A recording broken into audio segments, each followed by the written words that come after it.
వామ్మో! దీన్ని జూత్తుంటేనే పెయ్యంతా జర్లు వాకినట్టు, జలధరిచ్చినట్టు అనిపిస్తున్నదిరే. టీవీలల్లా, ఫోన్లల్లా జూత్తున్న మీకే గట్లనిపిత్తే దాన్ని తింటున్నోళ్ళకు ఎట్లా అనిపిచ్చి ఉంటదో ఒక్కపారి మీరే ఊహించుకోండ్రి. ఈ ఎగ్ పప్పు కర్రీపప్పు తీసుకున్నాం. మా బాబు అక్కడనే ఎగ్ పప్పు తినేసిండు. తినేసినాక కర్రీపప్పు నేను ఒకదాన్ని పార్సల్ కట్టుకొని వచ్చిన ఇంటికి పార్సల్ కట్టుకొని వచ్చిన తర్వాత కొద్దిగా తిన్నా. అట్లా తినబుద్ధి కాలేక పూర్తిగా వెళ్ళిపోయే వరకు షాక్ అయిపోయినా నేను. అసలు నాకు టెన్షన్ వచ్చింది. అసలు ఏదో ఇదేంటిది ఏం లేదు అనేది నాకు బీపీ రేంజ్ అయ్యి ఒక్క నిమిషం ఏం మాట్లాడలే. వాటర్ దాగి కూల్గా ఉన్న మరి కాదానుల్లా తినంగానే మధ్యలో గిట్ల పాము కానత్తే ఎంత భయం పుచ్చుకుంటా చెప్పుండ్రి.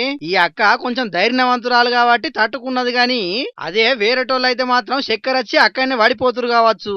మహబూబ్ నగర్ జిల్లా జడ్చర్ల మున్సిపాలిటీ జౌకి నగర్ ఉండే శ్రీశైల అనే ఈ అక్క స్కూల్ నుంచి పిల్లలను తీసుకుని ఇంటికి వస్తుంటే నడిమిట్లా ఆగి బేకరీలో ఎగ్ పఫ్ కర్రీ పఫ్ కొన్నదట.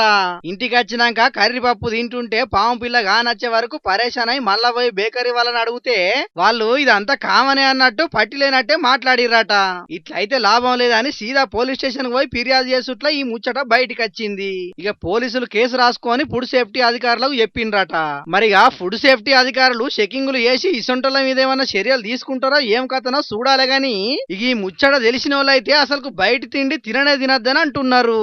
కానీ కొంతమంది మాత్రం ఇంట్లో ఫుడ్ తినుడు తక్కువ బయటి ఫుడ్ తినుడు ఎక్కువ అన్నట్టే చేస్తుంటారు.